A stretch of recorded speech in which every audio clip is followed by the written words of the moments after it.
Hey y'all, welcome back to Movement Link. So I'm gonna talk about a mistake for a little bit that shows up in both the clean and the snatch. And this mistake is just having the wrong priorities on what we're doing in the first pull. So in the clean and the snatch, my goal and the thing I'm really trying to optimize around is bar speed at the top of that second pull.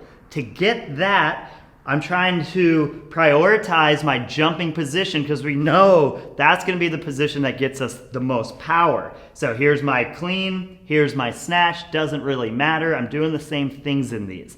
So what we need to do is from the floor to be as consistent as possible is that whole first pull. And the first pull is how do we get from the floor to that jumping position. That first pull needs to be all about setting up the jump, setting up, maximizing our velocity on the bar at the top of that jump. So here's the mistake. What happens is people set up and then they get too excited off the beginning and they pull and they go straight hamstrings and now they end up playing catch up the rest of the lift. Usually what we see is the bar gets pushed out because we don't quite finish on the lift. And again, this is both the clean and the snatch.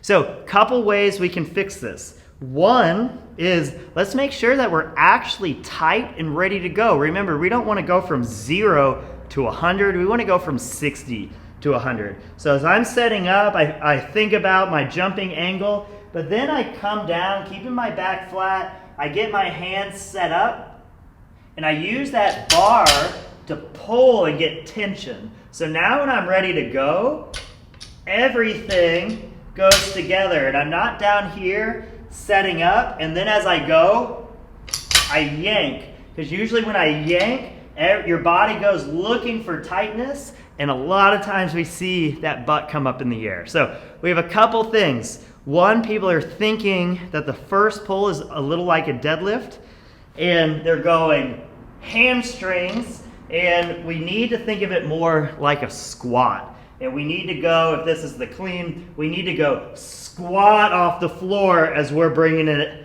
up. So a lot of times it's just making sure we get tight so all the slack is out of the system, and we're thinking of the first pull as a setup move, and we're just not trying to kick that butt up to get the hamstrings involved. We're trying to use the full leg, pressing through the full foot to get into the jumping position.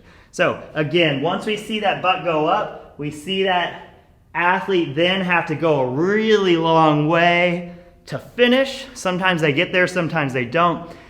What really ends up happening is just a lot of inconsistency in the lift. So to set up that consistency, prioritize getting to that jumping position. Easiest way to do it, squat down, squat up to that jumping position in that first pull. Don't let those hips go. Hope that helps.